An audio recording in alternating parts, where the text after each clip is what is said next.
This story is titled, Intimacy is Off the Table Until You Obey Me, my wife proclaimed. So I flipped the entire table and built a new life 800 miles away. Hey everyone! Before we jump into today's video, I need your help. We've noticed the channel is losing some traction, and subscribing is one of the best ways you can support us. It's quick, free, and it helps us keep bringing you awesome content. Your support means the world. Let's keep this channel growing together. Thanks so much. Now let's start the video. All right, Reddit, I'm about to drop the most classic, I thought I had a perfect marriage until I didn't story you'll read all week. Fair warning, my life imploded, but at least I got some sweet internet points out of it, right? So I, 31 male, have been married to my wife, 29 female, for 5 years now. We met at this hipster indie music festival where I was pretending to know all the obscure bands, and she was pretending not to notice my dad bod. Somehow this gorgeous marketing exec with perfect hair in a corner office decided that my collection of graphic tees and ability to cook pasta was husband material. Our relationship was solid for those first few years. We had a good balance going. I've always been the creative type, and pretty good in the kitchen, so I handled most of the cooking and home stuff. Not because I was some pushover, but because I actually enjoyed it and worked from home half the time anyway. I'm that guy who gets YouTube recommendations for obscure cooking techniques and actually uses them. My smoked brisket is legendary among our friends, just saying. Meanwhile, she was killing it at her marketing job, bringing home a bigger paycheck than my graphic design gigs. She had the corporate connections that occasionally helped me land some sweet freelance work too. I had flexibility, she had stability. I brought creativity, she brought structure. We complemented each other well. We split decisions pretty equally too. Big purchases, vacations, that kind of stuff was always a team effort. I planned most of our date nights because I'm spontaneous like that, and she appreciated not having to make more decisions after a day of corporate meetings. On weekends, we'd switch it up. She'd cook her grandmother's secret recipes while I handled the yard work. It all felt balanced, you know? Like we each brought something valuable to the table. We had a decent bedroom life too. Nothing that would make it to the hub sites, but regular and mutually satisfying. I always made sure she was taken care of first. If you catch my drift. Not to brag, but I thought we had the physical connection part pretty much nailed down. But something started changing like a year ago. Small stuff at first that I didn't really pay attention to. She'd get annoyed if I made plans without running it by her first. She'd make these little comments about my friends being immature or my hobbies being a waste of time. I just brushed it off, thought maybe work was stressing her out or something. Then last Tuesday, everything changed. I was feeling in the mood after we both got home from work. I leaned in to kiss her cheek while she was checking emails on the couch. She immediately pushed me away. Not a big deal, not everyone's in the mood all the time. But then she gives me this ice-cold look and says something I'll never forget. Intimacy is off the table until you obey me. I literally laughed out loud. Like, who says something like that? Had to be a joke. Obey you? What is this, some roleplay thing? I asked, still thinking she was messing around. Her face was completely serious. Not even a hint of a smile. I'm completely serious. I've been thinking about our relationship dynamics, and I need you to start respecting my boundaries and authority. I was so confused I didn't even know what to say. What are you talking about? What boundaries have I crossed? That's when she drops it on me. You accepted your friend's invitation to your college buddy's dinner without discussing it with me first. For context, my best friend since freshman year texted about dinner Thursday. Our crew meets up every few months for dinner. Just catching up, talking fantasy football, complaining about work. I'd mentioned to the wife earlier that day about the plan. Didn't think it required a formal consultation or whatever. Are you for real right now? I asked. It's just dinner with the guys. Same guys I've been friends with for over a decade. She crossed her arms and leaned against the doorframe like she was posing for a dramatic photo shoot. It's not about the dinner. It's about respecting my input in decisions that affect us both. How does me grabbing wings with the guys for a couple hours on a Thursday affect us both? I asked, genuinely confused. Our time together is limited with our work schedules.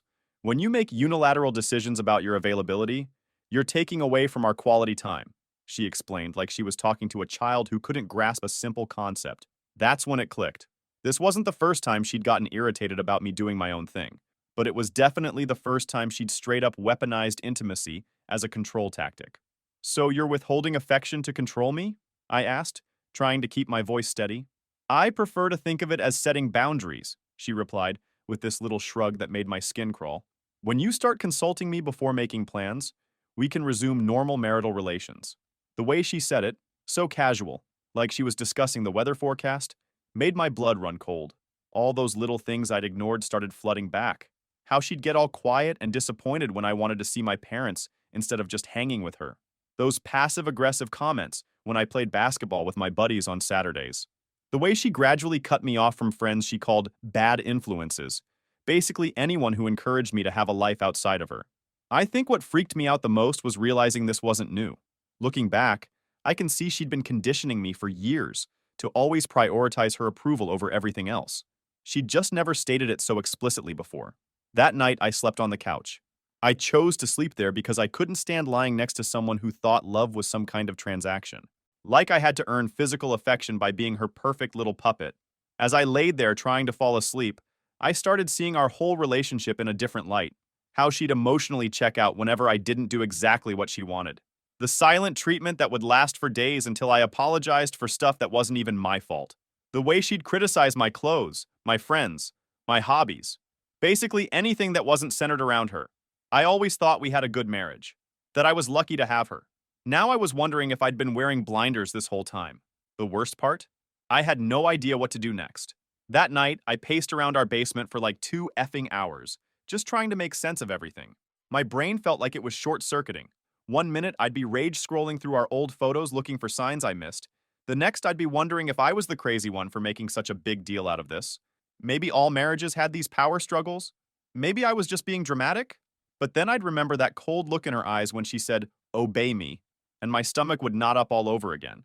I must have drafted and deleted like 20 texts to my boys that night, but couldn't even put into words what was happening. How do you tell your friends, "Hey, so turns out my wife sees me as some kind of trained pet?" I felt completely lost in my own life. One thing was certain, though. Something had changed inside me. That ultimatum didn't make me submit like she probably expected. Instead, it woke something up that I'd buried for too long. My self-respect. I fell asleep on that uncomfortable couch with one thought circling in my head. There's only so far you can push someone before they stop moving backward and start pushing back. The next morning was weird AF. We went through our normal routine, coffee, breakfast, quick kiss goodbye, but my head was spinning with questions. I tried a more diplomatic approach, found her in the kitchen making coffee and decided to extend an olive branch. "Hey, about last night, maybe we should talk about what's really going on. Is something bothering you at work? Or did I do something else I'm not aware of?" I asked, trying to keep my tone neutral. She barely looked up from her phone. "If you can't understand why making plans without consulting me is disrespectful, then we have bigger problems than I thought. I mentioned the dinner to you earlier that day," I reminded her. "But that's not even the point. The whole obey me thing seems extreme for something so small. That's what I'm trying to understand." She put her coffee mug down with a little too much force. "It's never just one small thing with you. It's a pattern of disregard. You act like my input doesn't matter. When have I ever made you feel that way? Seriously, give me examples." I was genuinely confused. "Last month, you ordered that new desk chair without asking me first. It was for my office, with my money from that side project. Our home, our money," she corrected with that teacher explaining to a child voice. "And last week, you stayed up gaming until 2 a.m. when you knew I wanted to watch that show together. I asked if you wanted to watch it, and you said you were tired." She crossed her arms. "I was waiting for you to insist, to show that spending time with me was a priority." I stared at her, completely blindsided. "How am I supposed to know that if you literally say the opposite?" "A good husband would know," she replied, grabbing her purse. "I'm going to be late for work. We'll continue this conversation when you're ready to actually listen." And she left, just like that. I stood in our kitchen feeling like I'd failed some test I didn't even know I was taking. How had I not seen this before? How much of myself had I already given up? And did I even want to save this marriage anymore? I called my buddy to cancel those dinner plans. Not because I was giving in to the wife, hell no, but because I needed space to think. When I told her I wasn't going, she gave me this smug little smile that made me want to throw up. "See, that wasn't so hard," she said, running her hand across my shoulder like I was a good dog. "When you consider my feelings, everything works out better for both of us." I just nodded, already making plans in my head. If she wanted to play games with our marriage, she was about to learn I wasn't the pushover she thought I was. For the next few days, I played along with her game, watching her like I was seeing her for the first time. It was like finally putting on glasses after squinting for years. Suddenly, all these patterns I'd missed were crystal clear. At dinner that night, I casually mentioned a design project that might need weekend hours. Her reaction was instant. "You can't possibly be considering that," she said, putting her fork down like I'd suggested selling our kidneys. We always spend weekends together. That's our time. The extra money would help with our vacation fund, I pointed out, watching her face carefully. Money isn't everything, she said, switching to this soft, fake sweet voice I now recognized as pure manipulation. What's the point of a vacation if we're too disconnected to enjoy it? Before I'd woken up to her games, I would have immediately backed down, apologized for even thinking about disrupting her precious routine. Instead, I just nodded and changed the subject, making a mental note of how freaking skillfully she turned my career opportunity into me betraying our relationship. That weekend, I made my first power move. I joined a gym. Not just any gym, but this hardcore fitness place that my old college buddy owned. I'd always been in decent shape, but decided if I was going to rebuild myself, might as well start with the physical. When I told my wife I was heading out Saturday morning for a workout, she looked confused. "Since when do you go to the gym?" she asked. "Since today," I said, grabbing my water bottle. "Thought it would be good for me." "We usually do brunch on Saturdays," she reminded me, like I might have forgotten our entire routine. "We can do brunch tomorrow," I said with a shrug. "I'll make those pancakes you like." Before she could argue, I was out the door. That first workout kicked my butt, but damn it felt good to be doing something just for me. I started going to the gym every other day. My buddy set me up with a training program and nutrition plan. Meanwhile, I reconnected with my best friend and explained what was going on at home. "Dude, I was starting to think you'd fallen off the planet," he said, actually concerned.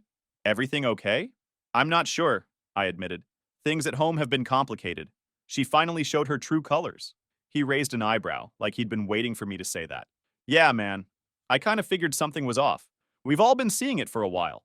"What do you mean?" I asked, thrown off. He started listing off things I'd either ignored or made excuses for, like how she made a scene at his wedding just because the attention wasn't on her, or that time she conveniently got food poisoning right before our camping trip with the guys, only to make a miraculous recovery when I said I'd stay home with her. "Dude, it's been obvious to everyone but you," he said, not to be harsh, just being real. Hearing it all laid out like that from someone outside the situation hit hard. It was like a switch flipped in my brain. I had to see if he was right. The next day, I decided to test waters. I told her, didn't ask, told her, that I was meeting my friend for lunch the next day. She went nuclear.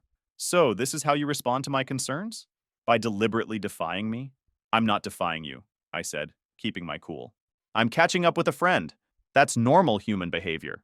"Normal people consult their spouses before making plans," she snapped.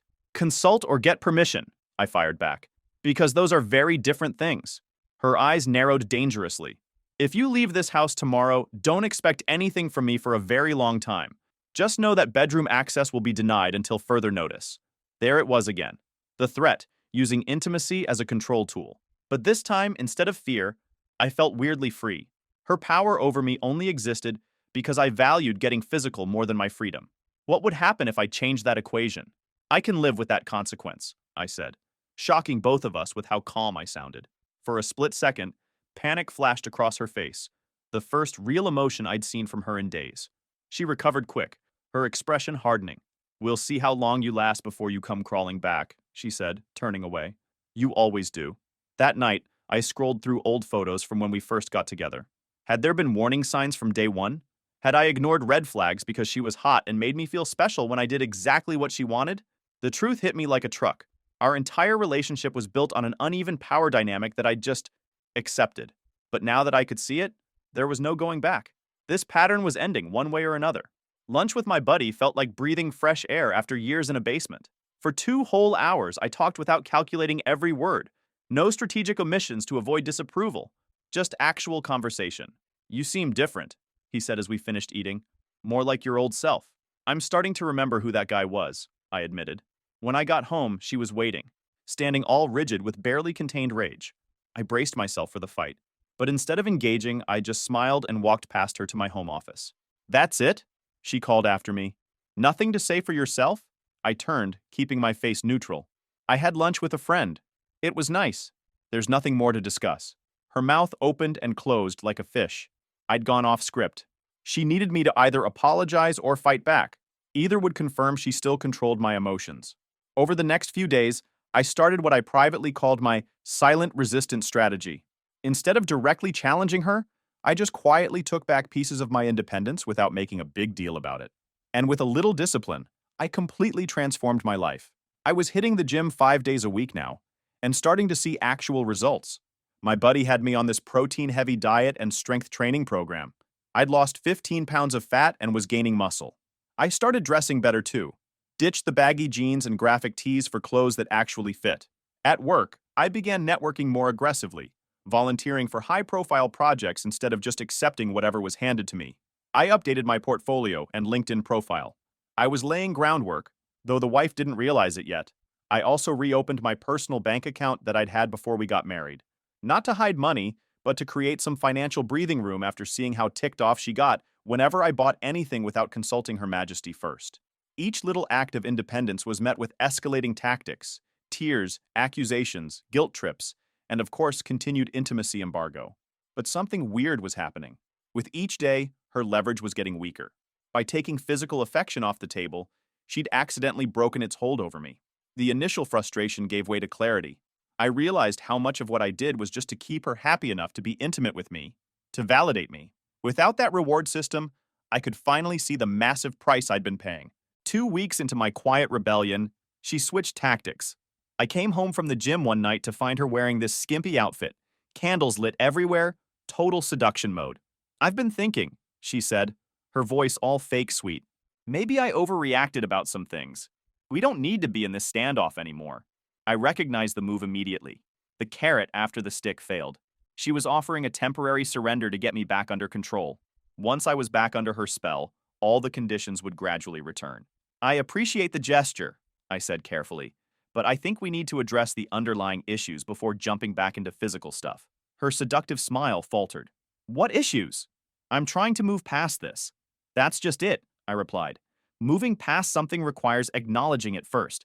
We haven't talked about why you felt it was appropriate to use our intimate life as a control mechanism." For just a second, the mask slipped, a flash of cold calculation in her eyes, before she recovered. "What? You're overthinking this." I was upset. I said something I didn't mean. "Can't we just forget it?" "Actually, I don't think you said anything you didn't mean," I countered. "I think you expressed exactly how you view our relationship, and that's what we need to discuss." She abruptly stood up, abandoning the whole reconciliation act. "So now you're a relationship expert analyzing my words like some therapist?" "No," I said calmly. "Just someone who's finally paying attention." That night, as she slammed doors and made a big show of being ticked off, I felt something unfamiliar taking root. Not anger, not resentment, just indifference. Her approval, her disapproval, her tactical affections. They were losing their grip on me. I fell asleep with a realization that would have terrified me just weeks earlier. I was ready to lose this marriage if saving it meant losing myself. 3 months into my glow-up era, as my buddy jokingly called it, I was a different person, physically and mentally. I'd dropped more pounds, gained visible muscle definition, and had completely overhauled my wardrobe. At work, I'd landed a major client that put me on the company radar. But the biggest changes were invisible. The confidence, the mental clarity, the refusal to be manipulated.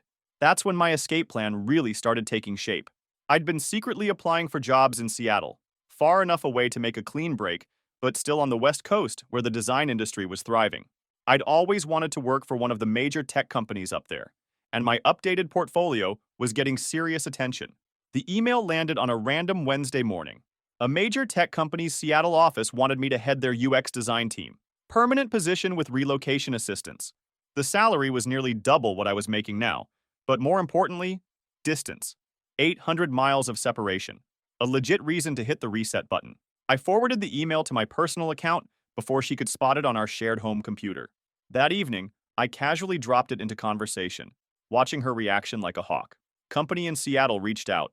Might be a shot at advancement," I casually said. She smiled like it was our win. "A promotion would be great for us." "Yeah, us." Even when it was clearly my career. It'd mean more responsibility. "Maybe a change in environment," I added. Her smile faded. "As long as it doesn't mess with our home life. You tend to withdraw when overworked, right? What she calls withdrawing, I call having boundaries." I stayed vague on purpose. Then that weekend, I dropped the real bomb. Public place, calculated timing. About that job, it's in Seattle. Her fork hit the plate. "Seattle, as in Washington? That's the one. You seriously want to move across the country? It's permanent, with relocation. A big step. And what about me? Our life here? Did that cross your mind?" Not once did she ask what it meant for me. Just her routine, her comfort zone. I figured we could treat it like an adventure, I said. You always say you want to see more of the country. For vacation, not to uproot my entire life. You'd find work. Seattle's crawling with marketing gigs. Her eyes narrowed. You've planned this out without me. I'm telling you now. Deadline's in a week. There is no decision. We're not going. End of story. Old me would have folded. Instead, I met her stare and said, it might be the end for you, but I haven't decided yet. And when I do, it'll be based on my future. She froze. This wasn't about a job anymore. It was a direct hit to her control. If you take that job, I won't come with you, she warned. Cool, I said calmly. That's your call. Game. Flipped. That night, while she was sleeping, I sat in my office calculating finances, researching apartments in Seattle, making lists of what I'd take and leave behind. The more real the possibility became, the lighter I felt, like gravity itself had less hold on me. The next morning, the HR director from the tech company called with news. They needed an answer within 48 hours. I'll let you know tomorrow, I promised, feeling weirdly calm about the whole thing. After hanging up, I found the wife waiting in the doorway, arms crossed, expression unreadable. Who was that? She demanded. HR from the Seattle job. They've moved up the decision deadline. She crossed her arms tighter. And what are you going to tell them? I looked at this woman I'd spent years trying to please, and felt something final snap inside me. I'm going to tell them yes, I said, the words coming out not as a challenge, but as a simple fact. I'm accepting the position. Her reaction wasn't immediate. Instead, she stared at me with this expression I'd never seen before, a mixture of disbelief, rage, and something else. Fear. The control she thought was unbreakable was slipping through her fingers. You're bluffing, she finally said, her voice weirdly calm. You wouldn't throw away our marriage for a job. I'm not throwing away anything, I replied. I'm accepting a career opportunity. Whether that ends our marriage is entirely up to you. She laughed. So now I'm the unreasonable one for not wanting to uproot my entire life because you've got some wild hair about Seattle? Number. You're unreasonable for assuming I would automatically decline a life-changing opportunity without discussion, I clarified. For thinking your comfort automatically outweighs my ambitions. For believing you have veto power over my career decisions. That's what marriage is, she exclaimed, her voice rising. Compromise, consideration, putting the relationship first. Compromise goes both ways, I clapped back. And when was the last time you compromised on anything that mattered? When did you put my needs ahead of your preferences? She recoiled like I'd slapped her. I've sacrificed everything for this relationship. Name one thing, I challenged. One significant sacrifice you've made that wasn't ultimately about maintaining your preferred status quo. Her silence said more than any answer could have. She paced the living room, recalibrating her approach. Let's calm down, she said finally, her tone shifting to conciliatory. We're both saying things we don't mean. Let's take a step back and discuss this rationally tomorrow. It was her standard playbook. Delay, diffuse, then redirect once emotions had settled. But I was done playing her games. There's nothing more to discuss, I said firmly. I've made my decision. I'm moving to Seattle next month. You're welcome to join me or not. That's your decision to make. If you do this, she said, her voice dropping to a dangerous whisper, there will be no coming back from it. You understand that, right? I nodded. I understand completely. And then you're still choosing this job over me? Over everything we've built? That framing, that I was choosing a job over her, crystallized exactly what was wrong with our entire relationship. In her mind, any choice that didn't prioritize her was a betrayal. I'm choosing myself, I clarified, probably for the first time since we met. God, the look on her face. If looks could kill, I'd be 6 feet under. Something snapped in her. She lost her shit and started yelling, "You selfish jerk!" she screamed. "After everything I've done for you!" I remained still, refusing to engage with the chaos she was creating. This too was familiar. Manufacturing a crisis to distract from the core issue, to recast herself as the victim. I've managed your life, she continued, tears streaming now. I've shaped you into something better than you were. Without me, you'd still be that directionless, spineless loser I found. In those few sentences, she revealed more truth than in years of carefully crafted manipulations. She hadn't wanted a partner. She'd wanted a project, a possession, something to validate her own importance. Thank you for your honesty, I said quietly. That clarifies a lot. My calm reaction only fueled her fury. She stormed to the dining room and flipped our actual table, sending plates and glasses crashing to the floor. There, she screamed. Is that what you wanted? Tables flipped? Everything destroyed? I looked at the overturned furniture, the shattered porcelain, the physical manifestation of her crumbling control, and felt a strange sense of peace. Sometimes things need to break before they can be rebuilt properly, I said. I walked past her to our bedroom and began packing a suitcase. She followed, alternating between threats and pleas, promises and accusations. I continued methodically, sorting through my belongings, separating what I would need immediately from what could wait.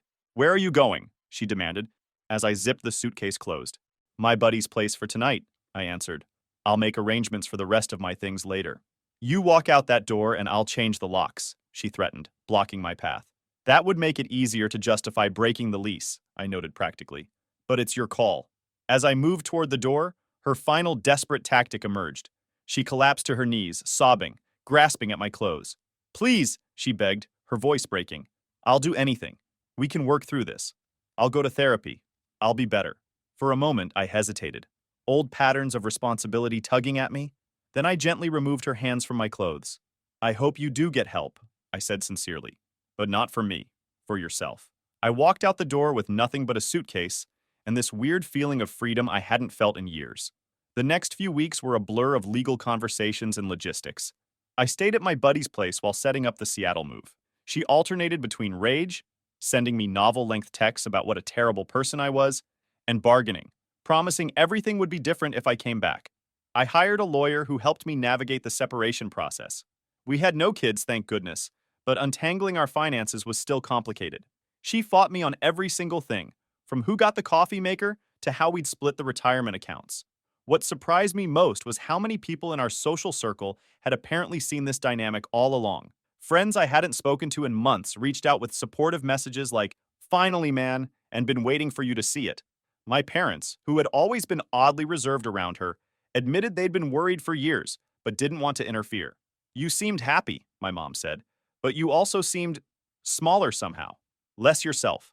The day I accepted the Seattle job offer was the day I filed for divorce. It wasn't out of spite, it was just time to make everything official. When I told her through my lawyer, she sent a single text, "You'll regret this when you're alone and realize what you threw away." I looked at that message for a long time before responding, "I'd rather be alone and whole than together and hollow." She didn't reply. The divorce finalized faster than expected. Once she realized I couldn't be manipulated into coming back, she took most of the furniture. I took my freedom. Fair trade. I kept up the gym habit, even started training for a half marathon, something I never would have done in my old life. Lost 40 pounds total and actually have visible abs now. Who knew they were hiding under there? About 3 months after moving to Seattle, I met someone. Not looking for it at all, I met someone. Wasn't even remotely looking for a relationship. My buddy from work literally had to drag me to this community art class because he didn't want to go alone. "Dude, it's just painting. There's literally no downside," he insisted. I reluctantly agreed just to shut him up. So there I was, absolutely butchering what was supposed to be a landscape painting, when this beautiful woman next to me starts laughing at her own equally tragic artwork. "I think mine looks like a drunk toddler painted it," she said, turning her canvas toward me. "Well, mine looks like that same toddler's imaginary friend did it," I replied, showing her my disaster. She's an elementary school teacher with an actual personality of her own, not one crafted to impress others. No designer clothes or power moves, just this genuine warmth and a wicked sense of humor. We were the worst painters in the class, but ended up grabbing dinner after and talking until the restaurant closed. The biggest difference? When I tell her I'm meeting up with my buddies or want to try a new hobby, she gets excited for me instead of making me feel guilty. When she's busy with school stuff, I give her space instead of demanding attention. We respect each other's independence while still choosing to be together. Revolutionary concept, right? I was hesitant to jump into anything after my marriage disaster, but she never pushed. "We're just two people getting to know each other," she told me. No pressure, no expectations. The weird part was realizing this is what normal, healthy relationships actually feel like. That night, I met friends for dinner. People who knew pieces of my story, but never defined me by it. My new girl was there too, fitting in perfectly like she'd known them forever. As we planned an upcoming hiking trip, she reached across the table and gently placed her hand over mine, giving it a light squeeze. Not possessive or demanding, just a simple, "I'm here" kind of touch. It was such a small gesture, but worlds different from my ex who'd grab my arm to steer me around social situations like some kind of trained animal. She must have noticed my brief zone out because she leaned in slightly and asked, "You okay?" Quietly, no accusation in her voice, just genuine concern. Better than okay, I replied honestly, just realizing something. What hit me was simple, yet profound. Intimacy, real intimacy, isn't a bargaining chip. It isn't something to be earned through obedience or withheld as punishment. True intimacy comes from mutual respect, from the freedom to be completely yourself and still be valued. My ex declared intimacy off the table until I obeyed her. In response, I hadn't just flipped that table. I'd built an entirely new one, solid and balanced, with room for people who understand the difference between love and control. As I raised my glass in a toast to future adventures, I silently thanked my ex for the ultimatum that finally set me free. Sometimes the worst things that happen to you lead you exactly where you need to be. Edit. Hey guys, to answer the most common questions. 1. Yes. My girlfriend and I are still dating 8 months later and things are great. 2. My ex occasionally still sends manipulative texts, but I've blocked her on most platforms. 3. And yes, the Seattle rain is real, but honestly, I'll take it over the toxic relationship any day.